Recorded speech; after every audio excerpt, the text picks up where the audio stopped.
Қайырлы күн достар, менің каналыма қош келдіңіздер. Бүгін сіздермен үй жағдайында жасалатын өте дәмді шоколадты балмұздақтың рецептісімен бөліскім келіп отыр.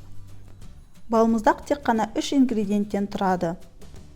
Шоколадты паровая баня немесе микротолқынды пеште 10-15 секундтық импульстермен ерітеміз. Бөлме температурасына дейін суытамыз. Тоңазытқыштан жаңа шыққан сап-салқын кілегейді кішкене қоюланғанша дейін миксермен араластырамыз.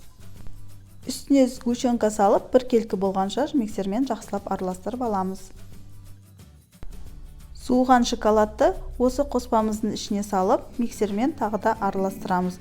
Бұл жерде маңыздысы шоколад қатып қалмағанша тез араластырып алу.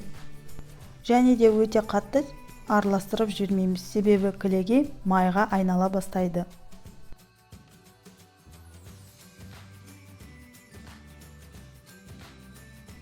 Осындай жұмсақтық болғанға дейін миксермен жақсылап араластырып аламыз. Осы массамызды ыдысқа салып, үстін ас пленкасымен немесе қақпақпен жауып, 3-5 немесе одан да көп уақытқа мұздатқышқа салып қоямыз қатқанға дейін.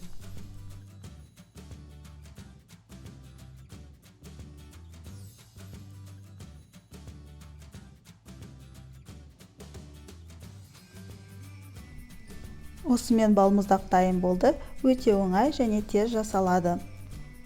Егер қатты болып кетсе, 20-30 минут күте тұруға болады. Сонда осылай жұмсарып, дөңгелекшелер жасалады.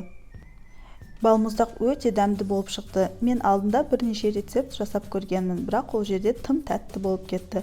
Осы рецепт ең керемет рецепт. Осымен жасап көрулеріңізге кеңес беремін. Менің инстаграм парақшам үстінде жазылып тұр. Тіркеліп кетіңіздер. Видеоны соңына дейін қарағандарыңыз үшін рахмет. Менің каналыма тіркеліп, лайк және комментарий қалдыра кетіңіздер. Сіздермен болған баршын келесі видеоларда жүздескенше.